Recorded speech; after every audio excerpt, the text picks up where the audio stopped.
बेटा टॉपिक है हमारा जो 18 तारीख को आपका एग्जाम होगा। 18 से जो आपके एग्जाम स्टार्ट हैं तो उसमें आएंगे आपके उपसर्ग और प्रत्यय। स्क्रीन देख पा रहे हो सभी?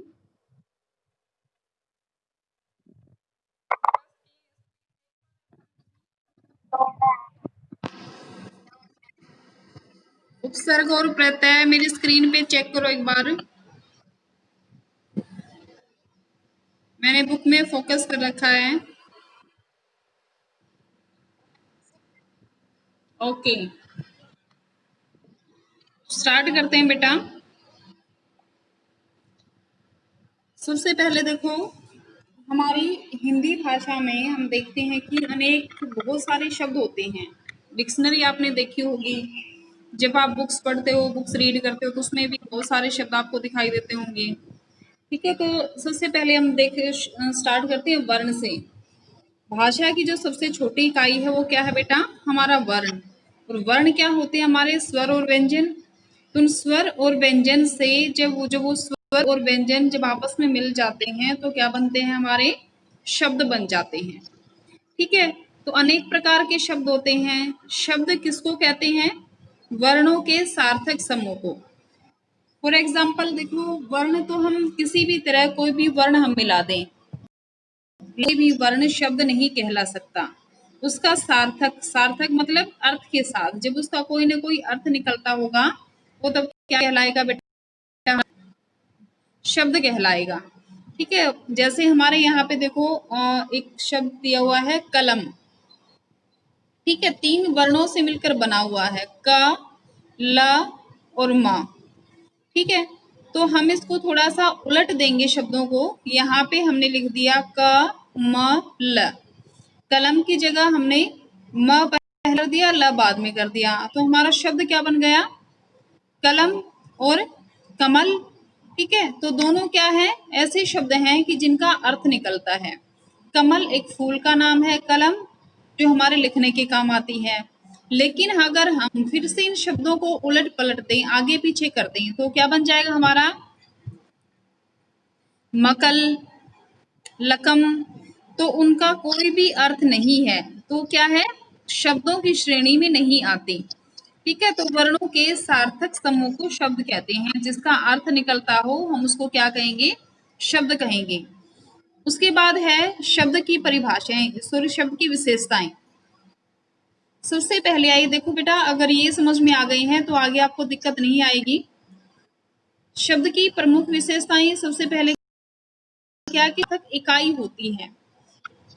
इकाई का मतलब होता है बेटा पार्ट, यानी कि उसका हिस्सा।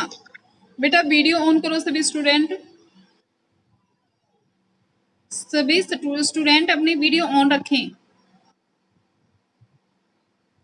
तो शब्द की 2 प्रमुख विशेषताएं होती हैं कि शब्द भाषा की सार्थक इकाई होती है। सार्थक इकाई बेटा ये कौन है जो अपने फोन को एक जगह पे सेट करो और आराम से बैठ जाओ। शब्द भाषा की सार्थक इकाई, सार्थक जिसका कोई अर्थ निकलता हो। इकाई का मतलब होता है बेटा पार्ट, उसका एक हिस्सा। तो जो शब्द हैं वो भाषा की क्या है? एक ऐसा हिस्सा है जिसका कोई अर्थ निकलता हो, उसी को हम क्या कहेंगे? शब्द कहेंगे।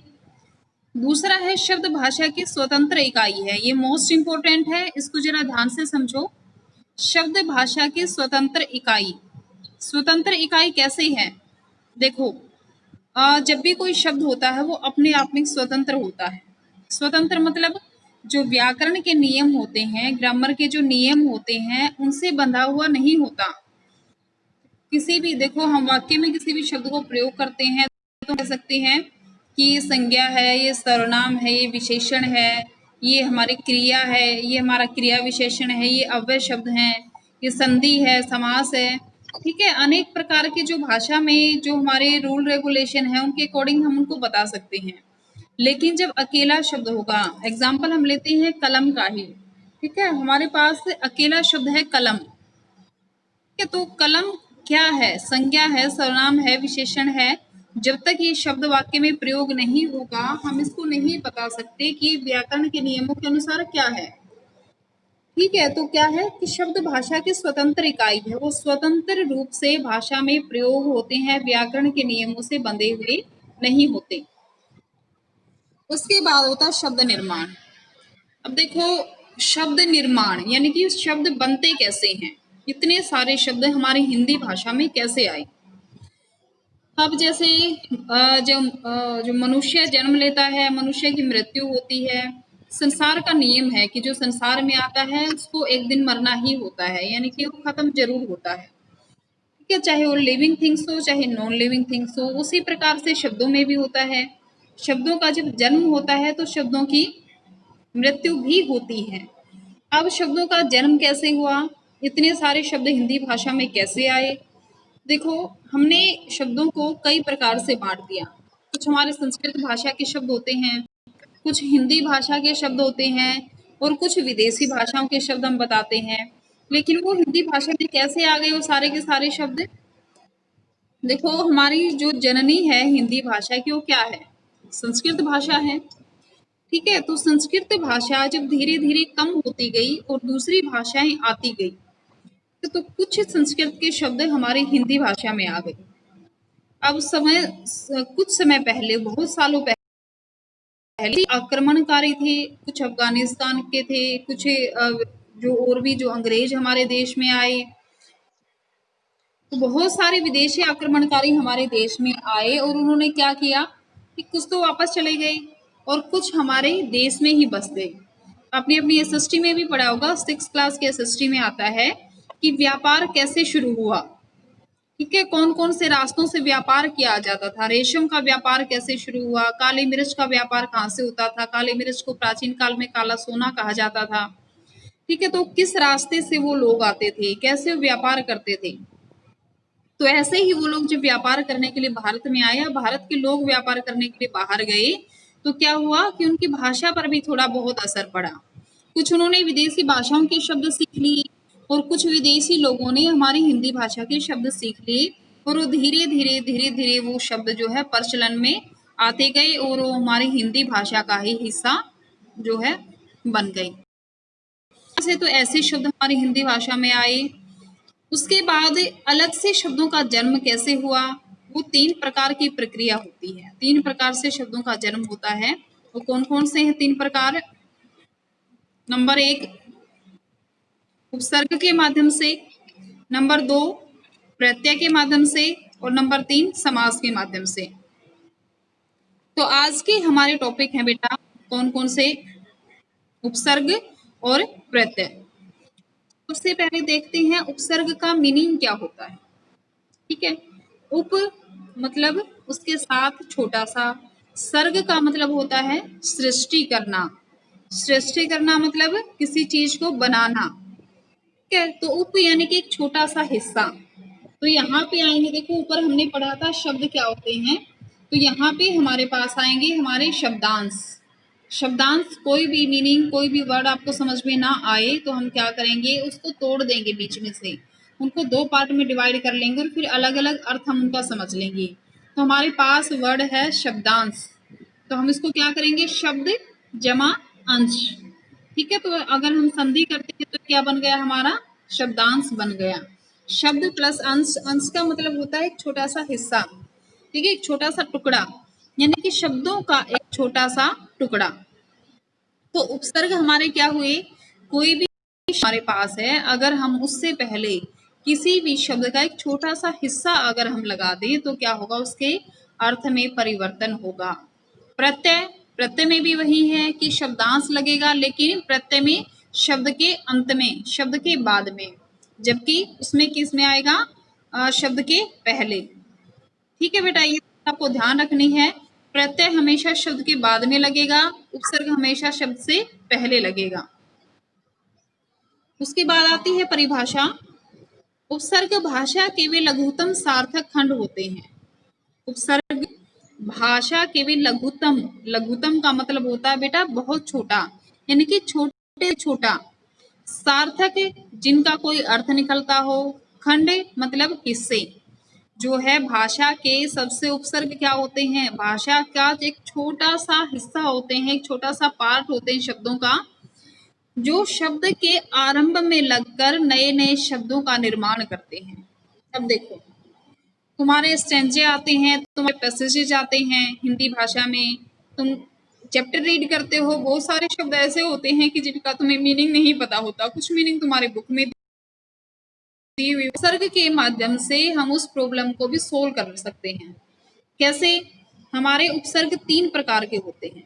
संस्कृत भाषा के उपसर्ग हैं, हिंदी भाषा के उपसर्ग हैं और कुछ विदेशी भाषाओं के उपसर्ग हैं। तो हम क्या करेंगे, उन शब्दों की यानी कि जो शब्दांश हमारे पास होंगे हम उनकी पहचान करेंगे। ठीक है? तो उन उपसर्ग का अगर हमें मीनिंग पता चल गया तो बहुत सारे अर्थ हम अपने आप से भी समझ सकते हैं। देखो, अब हमारे पास जो एग्जाम्पल है वो है दुर प्लस बल। ठीक है, दुर प्लस बल। अगर हम यहाँ से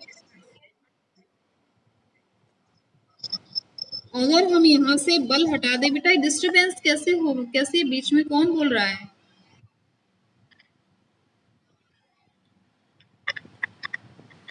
देखो, हम शब्द देखते हैं दुर प्लस बल। अगर हम दुर को हटा दें, हमारे पास शब्द सिर्फ होगा बल। तो बल का मतलब क्या होता है? शक्ति। ठीक है, तो दुर, दुर का मतलब क्या हुआ कि शक्ति के बिना, यानी कि नेगेटिव सेंस में इसका अर्थ चला गया दुर का। ठीक है, दुर्बल क्या होगा, यानी कि कमजोर। जो शक्तिशाली है उसके बिल्कुल जो उल्टा शब्द है वो क्या है, कमजोर है। ठीक है, उपकार शब्द है हमारा, विदेश शब्द है हमारा, अपव्यय शब्द है हमारा। तो आगे कुछ और शब्द आएंगे, उनके द्वारा हम इनको समझेंगे। देखो, यहाँ पे हिंदी भाषा के 3 प्रकार के उपसर्ग दिए गए हैं, तत्सम, तद्भव, आगत। तो तत्सम तद्भव को हम उसी प्रकार से समझेंगे। तत्सम शब्द होते हैं हमारे संस्कृत भाषा के, तद्भव हमारे हिंदी भाषा के, आगत यानी कि जो विदेशी शब्द हैं वो। अब सबसे पहले तत्सम का मीनिंग भी हम साथ साथ समझ लेते हैं, क्योंकि आपके जो पेपर में आते हैं और बहुत सारे बच्चों को ये भी डाउट रहता है कि तत्सम होते क्या है, तद्भव क्या होते हैं। देखो, तत् जमा सम। तत् का मतलब होता है उसके और सम का मतलब होता है समान। तब उसके समान और उसके किसके समान?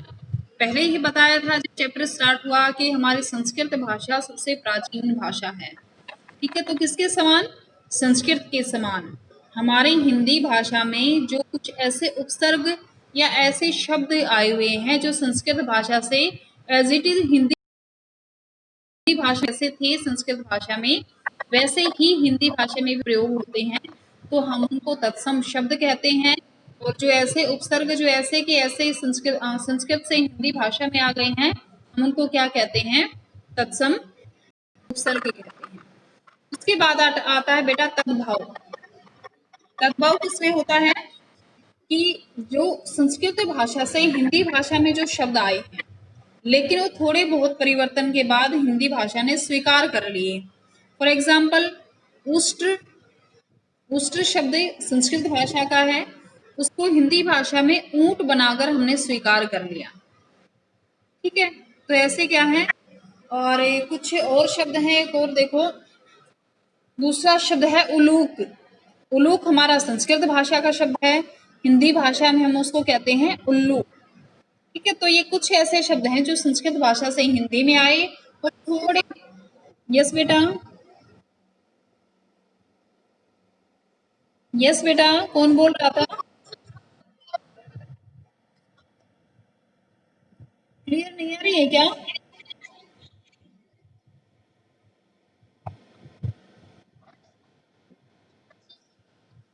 कट कट के आ रही है। ओके बेटा, मैं जगह चेंज करती हूँ फिर।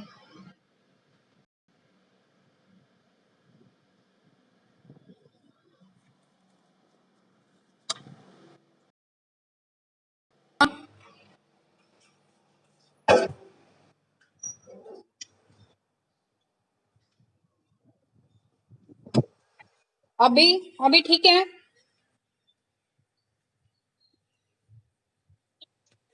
ओके, ओके बेटा। तो देखो, ये थे बेटा हमारे तत्सम, तद्भव और आगत हम समझ लेते हैं। देखो, आगत शब्द कौन से होते हैं? ब्रैकेट में लिखा हुआ है विदेशी शब्द, लेकिन सिर्फ विदेशी ही नहीं, कुछ जो शब्द अंग्रेजी भाषा के हिंदी भाषा में आ गए हैं, लेकिन वो बोलने में भी वैसे ही हैं और लिखने में भी वैसे ही प्रयोग होते हैं, तो हम उनको क्या कहेंगे बेटा? आगत शब्द। फॉर एग्जाम्पल देखो, आपने चंद्र बिंदु के बारे में पढ़ा होगा, के बारे में जानते होंगे सभी बच्चे। अंकी बिंदी आती है और चंद्र बिंदु आता है। तो हम क्या करेंगे बेटा कि देखो, जो एक तो होती है हमारी अंकी बिंदी, एक होता है चंद्र बिंदु। अगर चंद्र बिंदु के ऊपर से हम बिंदी हटा देंगे तो सिर्फ जो अर्ध चंद्राकार जो निशान बचेगा हमारा, वो हमारा क्या कहलाएगा? आगत चिन्ह कहलाता है। ठीक है, कुछ मैं वर्ड बोल रही हूँ, उनको याद करो आप। जैसे वर्ड है हमारा कॉफी। कॉफी वर्ड जब हम लेते हैं तो उसके ऊपर आपने देखा होगा कि अर्ध चंद्राकार एक चिन्ह लगा हुआ होता है। कॉलेज, ऑफिस, डॉक्टर, तो वो शब्द बेटा जो अंग्रेजी भाषा के हिंदी भाषा में लिखित में भी एज इट इज स्वीकार कर लिए गए हैं, जैसे बोले जाते हैं। ठीक है, तो वो हमारे क्या कहलाते हैं? आगत शब्द कहलाते हैं। ठीक है, तो कैसे ही क्या होगी, हमारे आगत उपसर्ग भी आ जाएंगे। उसके बाद आते हैं हमारे तत्सम उपसर्ग। ठीक है, ये आपको बेटा याद करने हैं। तत्सम उपसर्ग वे उपसर्ग हैं जो संस्कृत से हिंदी में आए हैं, इनकी संख्या 22 है। देखो, याद कैसे करनी है आपको? सबसे पहले उपसर्ग दिया गया है अति। ठीक है, तो अति का अर्थ होता है अधिक। आप हमारे देखो, आपकी शायद क्लास में मैंने बताया भी था, 6 क्लास में, अगर आपको याद हो, कि हमारी जो बोली होती है वो सीमित क्षेत्र में बोली जाती है, लेकिन हमारे जितने भी एग्जाम्पल आते हैं, हमारे जितने भी जो मुहावरे आते हैं, लोकोक्तियां आती हैं, वो सारी किस में आती हैं? हमारी बोली से निकल कर आती हैं। जिस बेटा आप कोई बोल रहा है क्या?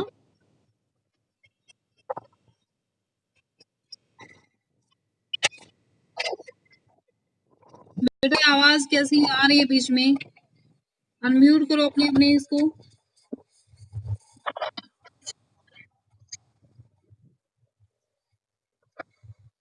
देखो बेटा, हमारे हरियाणा में एक कहावत है, अति हर चीज की बुरी होती है। अति, अति का मतलब यानी कि अधिकतम मात्रा में। जो चीजें बहुत अधिक मात्रा में होती हैं वो हमेशा कैसी होती हैं? बुरी होती हैं। तो अति का मतलब यहाँ पे क्या है? अधिक। उसके बाद हमारे एग्जाम्पल दिए गए हैं, अत्यंत, अत्याचार, यानी कि अति से बनने वाले शब्द हैं। ठीक है, तो हमारे एग्जाम में कैसे आएंगे? मान लो अत्यंत शब्द दे दिया, उसमें आएगा कि मूल शब्द आपका उपसर्ग या प्रत्यय है उसको अलग अलग कीजिए।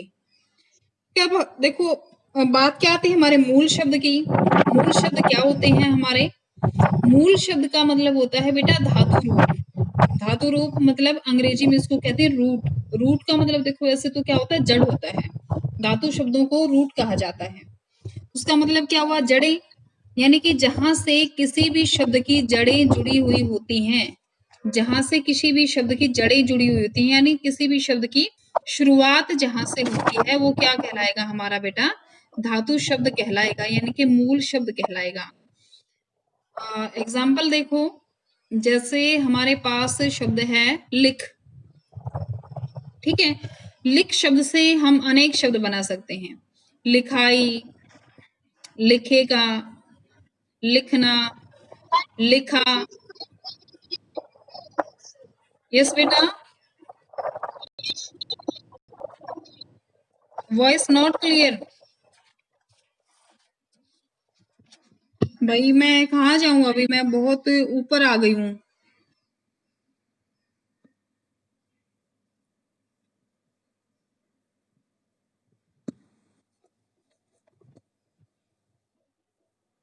अभी बेटा,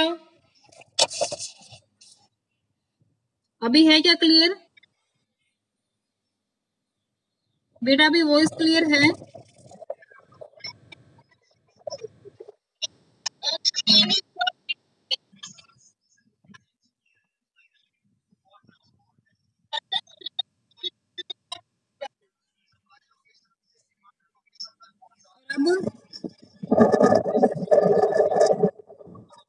बेटा? अभी क्लियर है?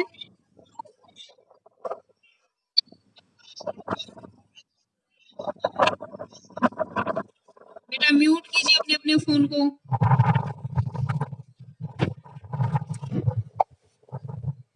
चलो बेटा, मैं साथ साथ इसकी पीडीएफ भी सेंड कर दूंगी। तो इस प्रकार से बेटा हमारे उपसर्ग हैं, उनके अर्थ हैं, उनको उनके अर्थ भी अगर आप साथ साथ याद कर लेते हो और इन शब्दों को याद कर लेते हो तो आपको बहुत सारे शब्दों की मीनिंग भी साथ साथ आ जाएंगे समझ में। ठीक है, कुछ आपके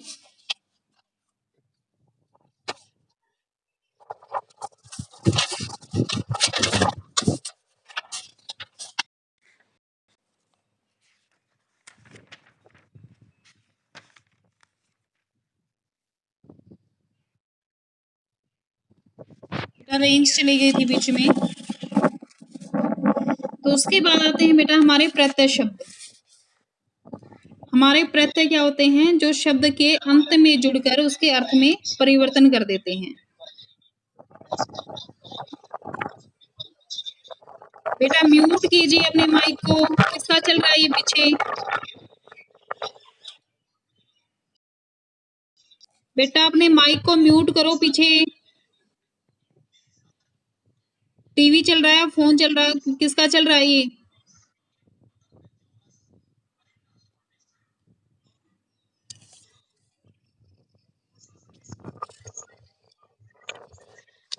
बेटा नमन और गौरव, नमन और गौरव।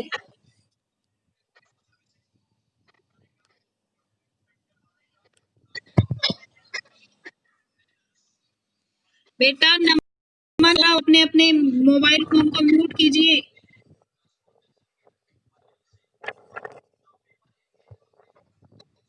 नमन और गौरव। बेटा मैं लास्ट टाइम आपको बता रही हूँ, अदरवाइज मैं रिमूव कर रही हूँ आपको।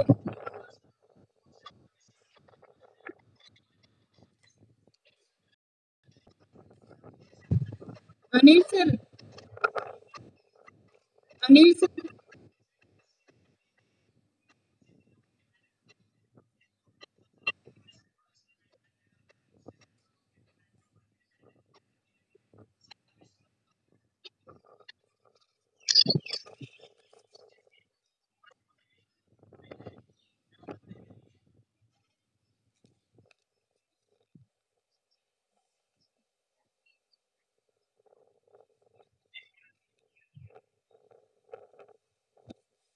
उसके बाद आते हैं बेटा हमारे प्रत्यय। प्रत्यय क्या होते हैं? शब्दों के अंत में जो कि किसी भी जो प्रत्यय होता है यानी कि जो शब्दांश होता है, शब्दों के अंत में जब वो साथ होते हैं तो क्या है, उसके अर्थ में परिवर्तन कर देते हैं। देखो जैसे चाचा प्लस ई क्या बन गया? चाची। चाचा प्लस एरा हमारा बन गया चचेरा। ठीक है, तो ये क्या है, किसी भी शब्द के अंत में जब जुड़ जाते हैं तो दो प्रकार के होते हैं बेटा ये तद्धित प्रत्यय और कृत प्रत्यय। तद्धित प्रत्यय ऐसे शब्दांश जो क्रिया के धातु रूप के अलावा अन्य शब्दों में जुड़कर नए शब्दों का निर्माण करते हैं। क्रिया के धातु रूप, जैसे आपको बताया था कि जैसे लिख शब्द होता है, और जैसे लिख के बाद हम जैसे लिखना, आई इत्यादि जो प्रत्यय लगा देते हैं तो अलग अलग शब्द बन जाएंगे। लेकिन ये तद्धित प्रत्यय क्या है कि धातु रूप के साथ नहीं, जैसे हमारे संज्ञा शब्द हैं, सर्वनाम शब्द हैं, विशेषण शब्द हैं, उनके साथ ही जुड़ जाता है।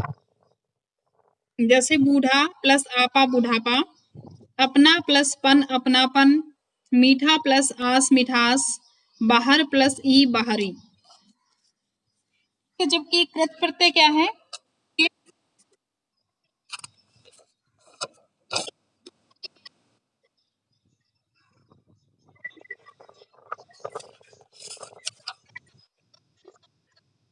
ओके ओके बेटा।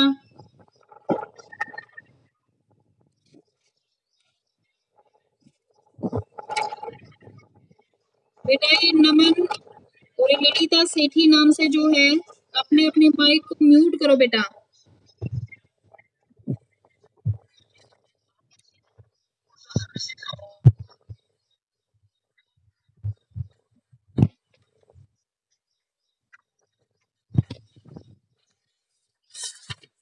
देखो बेटा, प्रत्यय फिर से करवा रही हूँ आपको। प्रत्यय के हमारे दो भेद होते हैं। प्रत्यय के होते क्या हैं? देखो, जैसे हमारा शब्द है हमारे पास चाचा, चाचा के पीछे हमने ई प्रत्यय जोड़ दिया है तो हमारा क्या क्या बन गया? चाची। हमने एरा जोड़ दिया है तो क्या बन गया हमारा? चचेरा। ठीक है, तो प्रत्यय जो है हमारे वो दो प्रकार के होते हैं। कौन कौन से? तद्धित प्रत्यय और कृत प्रत्यय। तद्धित प्रत्यय कौन से होते हैं? कि जो क्रिया के जो धातु रूप होते हैं। धातु रूप कौन सा बताया था? जो हमारे मूल शब्द होते हैं, जहां से शब्दों की शुरुआत होती है, जैसे लिख, पढ़, भाग, दौड़, तो ये हमारे मूल शब्द हैं। इनके पीछे हम बहुत सारे प्रत्यय जोड़कर अनेक अनेक प्रकार के, अलग अलग प्रकार के शब्द बना सकते हैं। लेकिन ये जो हमारे तद्धित प्रत्यय होते हैं, ये धातु रूपों के साथ नहीं जुड़ते। ये किसके साथ जुड़ते हैं? हमारे संज्ञा शब्दों के साथ।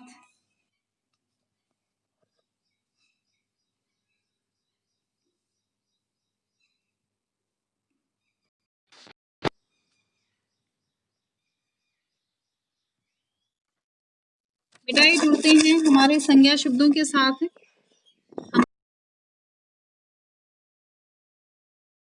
ठीक है, तो उनको हम क्या कहेंगे?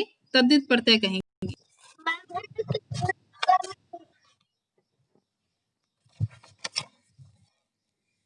तो आते हैं बेटा हमारे तद्धित प्रत्यय।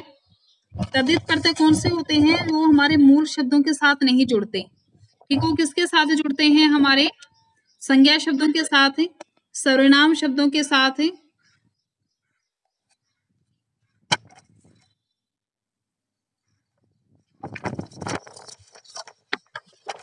और सर्वनाम शब्दों के साथ। उसके बाद आते हैं बेटा हमारे कृत प्रत्यय। कृत प्रत्यय तद्धित प्रत्यय के बिल्कुल उल्टे हैं। कि वो हमारे जो धातु रूपों के साथ नहीं जुड़ते, ये हमारे धातु रूपों के साथ जुड़ जाते हैं।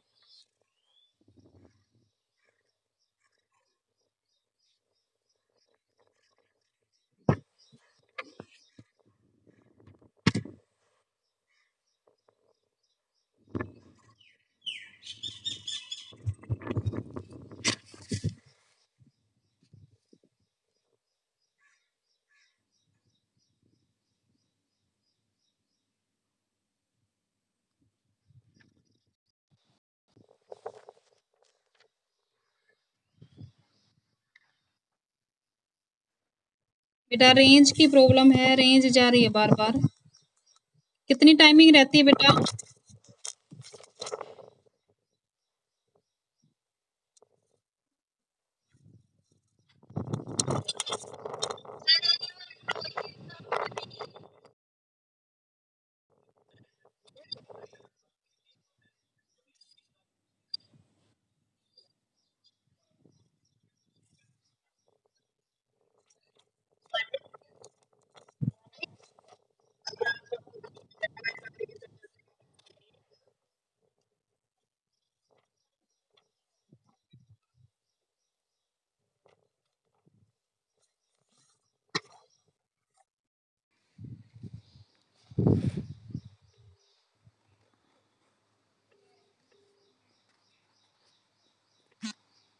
Hello Anil sir. Sir and कर दो मीटिंग को, रेंज ही नहीं है, आ जा रही है। हाँ, बच्चों को बोल दो कि पीडीएफ बना के सेंड करूँ मैं। कितना टाइम रहता है मीटिंग ओवर होने में?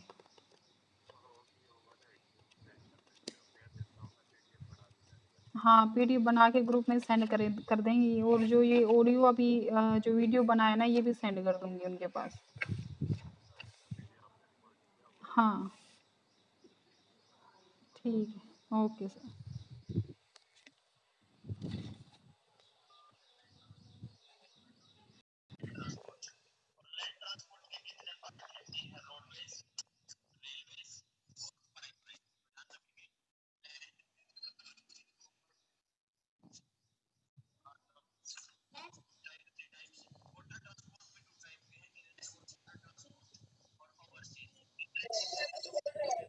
ये स्टूडेंट